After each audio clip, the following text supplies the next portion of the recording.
Shalom, l'kulam. I'm recording a bit earlier today because it just works out that way in my schedule. So again, since this is all archived and it goes on YouTube, my YouTube channel, just YouTube, Sandra Epstein, you'll find it, I think. If you have any problems, let me know. You can personal message me or whatever.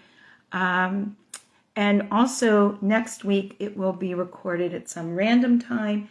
Since this Friday, I begin a 2.5-week vacation. So it will have to fit into our travels and what have you. The following week, I will not be recording for Parshat VeEtchanan. What I will do is the following week, which is the week after Labor Day, I will record for VeEtchanan and Shoftim together. Okay? So just so you know, it's sort of random times in the next couple of weeks. But again, you just do a search, you can find it, it's not a problem. So I hope all are well. Those of us that have been sort of waterlogged by all the rain are now enjoying some lovely days, which is nice. And the title of this week's Parsha is, So, you want justice, I say? Parshat VeEtchanan. So, as those nearest and dearest to me know, I watch Law and Order. That's my one television guilty pleasure, whatever you want to call it. Not the first few minutes of it when something horrible happens and the visual is just too much for me. But I love the legal machinations of unpacking what has happened for the majority of the hour. One of the characters, a DA by the name of Rafael Barba, has this dramatic scene, and he comes out with these great speeches, the way he talks, the way he delivers. It's just wonderful. I love this character.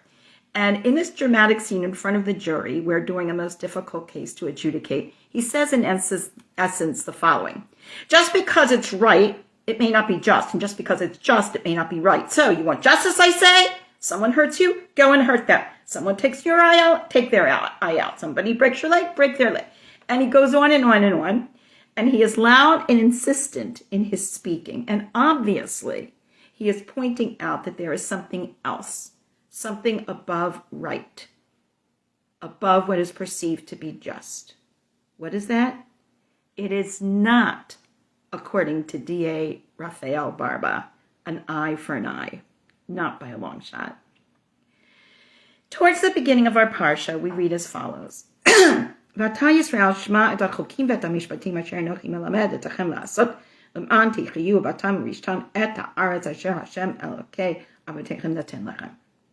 And now Israel, singular, Shema, singular, Ela Chukim ve'ela Mishpatim, to the statutes and the judgments, to those laws we may understand, the ones we do not understand. Asher anochi melamed etachem, that I teach you, plural, and we've talked about this before, the interfacing of individual and plural, and notice that in the same pasuk we may find both, indicating that we are each individually adjoined to do X, and then we are collectively involved in this dictate as well. So do the chukim and the mishpatim, do the laws between God and man, the laws between man and man, person and person, those that make sense, those that don't make sense, in order that you may live, l'man tichayu, and you will come in and possess the land that God, the God of your forefathers, is giving you.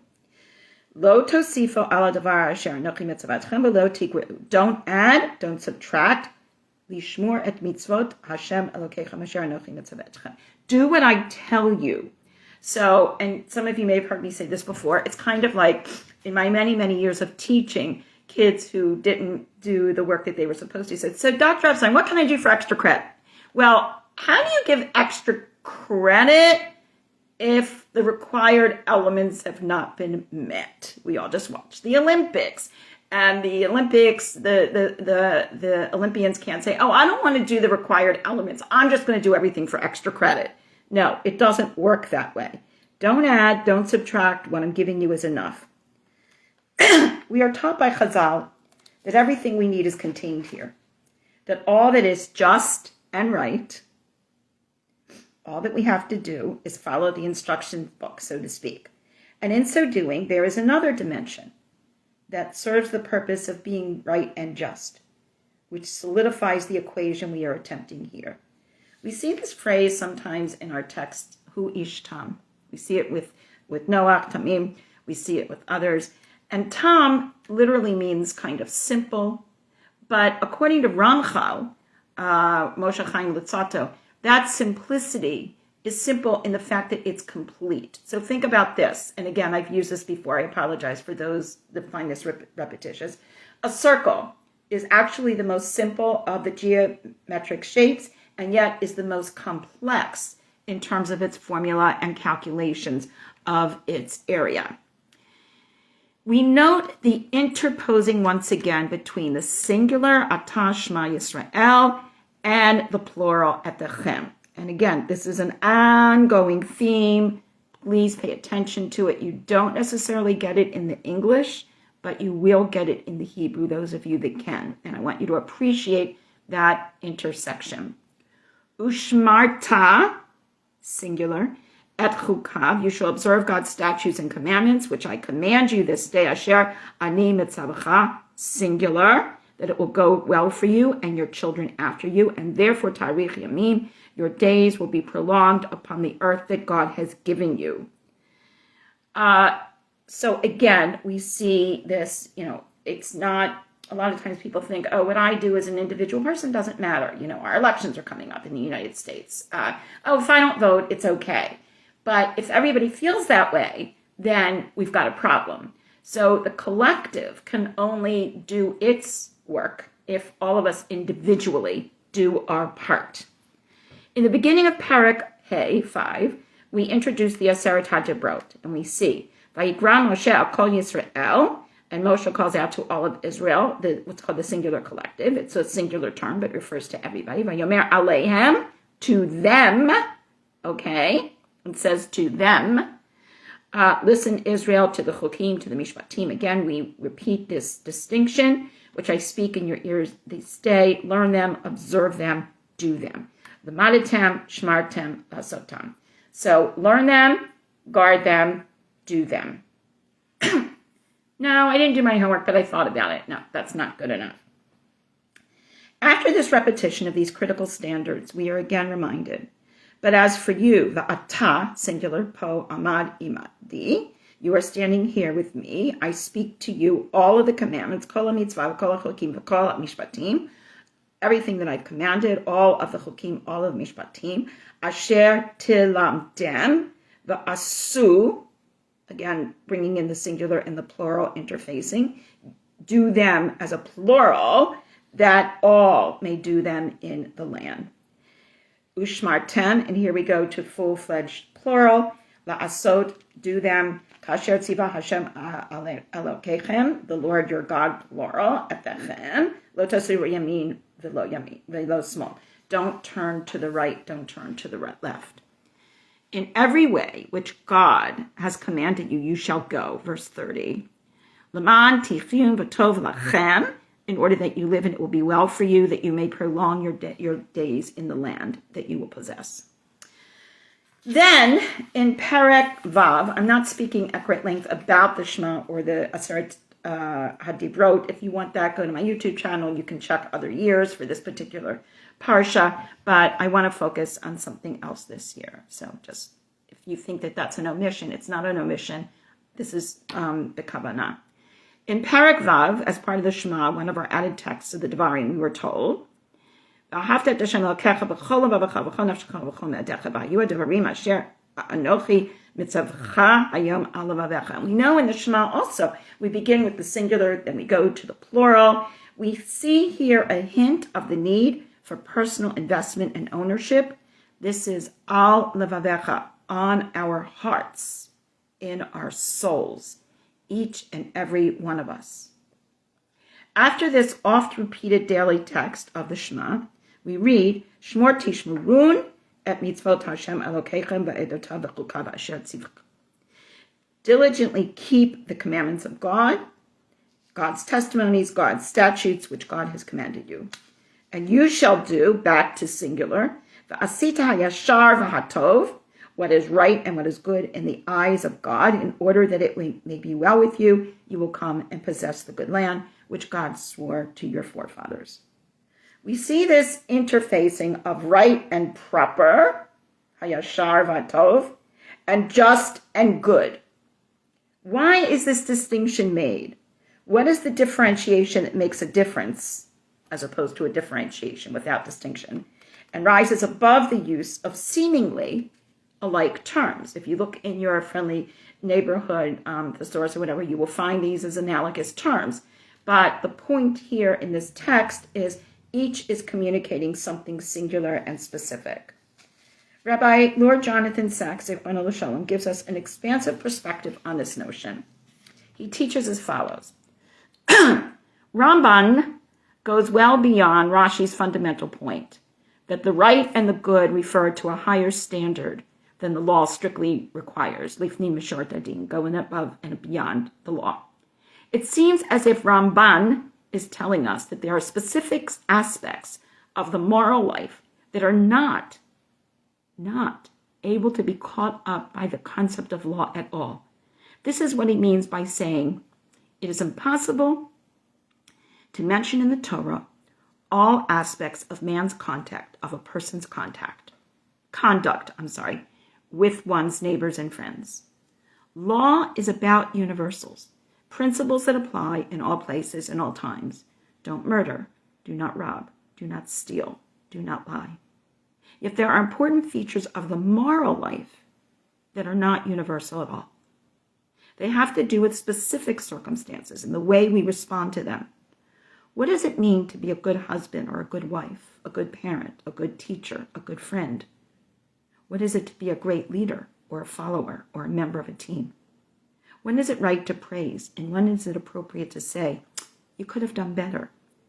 These are aspects of the moral life that cannot be reduced to rules of conduct, because what matters is not only what we do, but the way in which we do it, with humility or gentleness or sensitivity or tact. Morality is about persons, and no two persons are alike. When Moshe asked God to appoint his successor, he began with his request with the words, O God, Spirit of all flesh. This is in the midst of one of the mass rebellions, and Moshe is at a loss. It is at that precise moment that Joshua is named as his successor. Moshe speaks to God saying, and this is going back to the text in Bamidbar chapter 27, let the Lord, the God of spirits, of all flesh, Yivkod Hashem Elokei HaRuchot L'chol Basar, L'chol Basar, not L'chol Yisrael, by the way, L'chol Basar, appoint a person over the congregation. Notice this language of Kol Basar, and watch this being interspersed as well with references to the collective and the individuals of Yisrael. This individual, verse 17 of chapter 27 of Bamidbar, will go forth before them and come before them and will lead them and will bring them in so that the congregation of Israel, the congregation of the Lord, will not be like a sheep without a shepherd. Lo tiyeh adat Hashem kitzon asher ein lahem ro'eh. In other words, we are acknowledging here that each of us has agency. And it is when we use that agency, being instructed by law that's universal, being guided by moral standards that are individuated, that we will do collectively and become what we are meant to be and fulfilling the reason of being given agency over our collective as well as over ourselves. It is at this point that God says to Moshe in Bamidbar, Vayomer Hashem al Moshe, Kach lecha, and Kach lecha, take for yourself. We've seen this before. Lech lecha, go for yourself. Kach lecha, take for yourself your son.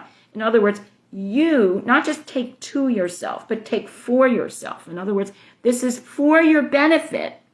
Yehoshua ben Nun, ish asher ruach bo. This Yehoshua, son of Nun, has the Spirit on him.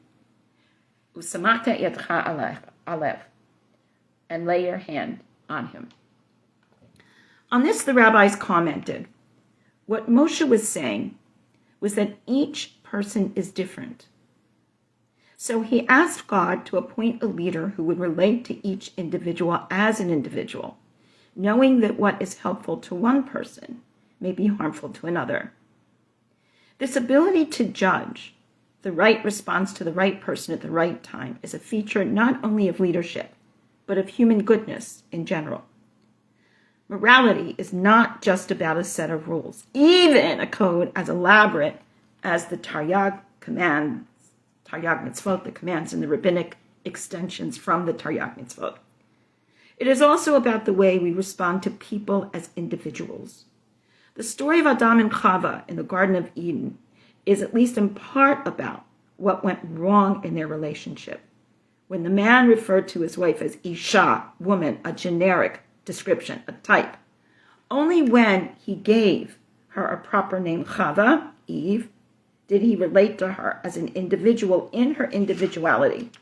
And only then did God make garments of skin for Adam and Chava and clothe them. This, teaches Rabbi Sachs, is a most profound difference between the God of Aristotle and the God of Abraham. Aristotle thought that God only knew universals, not particulars. This is the God of science, of the Enlightenment, of Spinoza. The God of Abraham is the God who relates to us in our singularity, in what makes us different from others, as well as what makes us the same. This ultimately is the difference between the two great principles of Jewish ethics, as Rabbi Sachs articulates: justice and love. Justice is universal. It treats all people alike, rich, poor, powerful, powerless, making no distinctions on the basis of color or class. Think about this. When we talk about a Beit Din, when we talk about a judge, we say you do not judge the rich in favor of the poor or the greater in terms of the lesser. You need to hear the case. You need to hear all of the facts. That's justice, even though it may not evoke the same in our heads. But love is particular. A parent, says Rabbi Sachs, loves their children for what makes them unique. The moral life is a combination of both. That is why it cannot be reduced solely to universal laws. That is what the Torah means when it speaks of the right and good over and above the commandments, statutes, and testimonies. Tov v'yashar. We all need to know when to insist on justice and when to exercise forgiveness.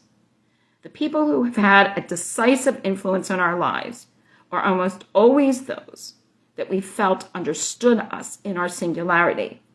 We are not for them a mere face in the crowd.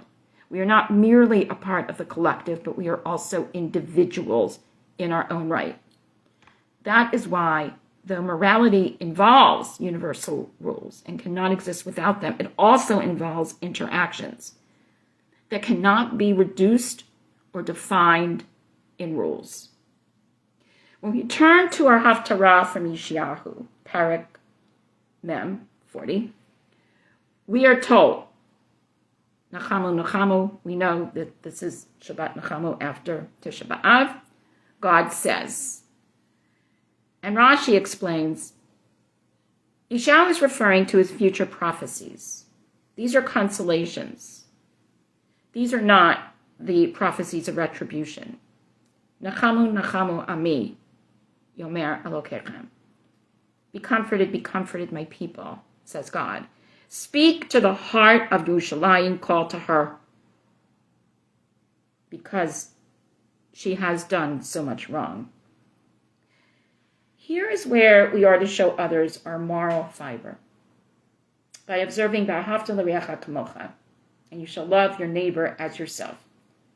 By no means an empty or obtuse platitude, but a frame for our actions with all human beings. Note the singularity here. V'ahavta l'reacha kamocha. You, singular person, shall love your neighbor, good and bad, singular person, as yourself, singular person. Yeshayahu goes on to say, the desert will clear away, God will help us, we will find a highway that God will set out for us. The glory of God will be revealed, and all flesh together will see. that the mouth of God has spoken. V'ra'u kol basar yachdav. And all flesh will see together as one. And again, I want to point out that basar is used here, not Yisrael. I am often frustrated by the siloing of some of our Am Yisrael who will be concerned about Jews, and specifically Jews in their own frame, in their Dalet Amot, but not others.